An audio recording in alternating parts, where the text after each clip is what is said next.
Pemirsa, berbagi di bulan suci Ramadan dalam peringatan Hari Perempuan Sedunia, Poluan Direktorat Sabara Polda Sumut membagikan takjil di Jalan Utama Kota Medan.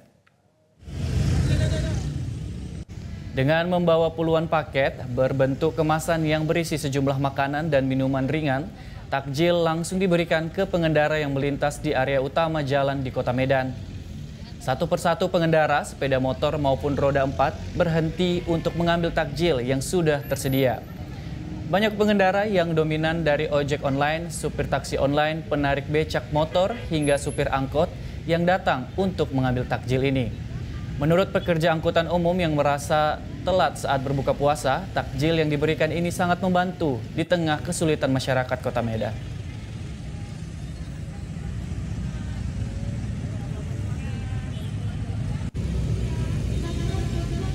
Jelajahi cara baru mendapatkan informasi. Download Metro TV Extend sekarang.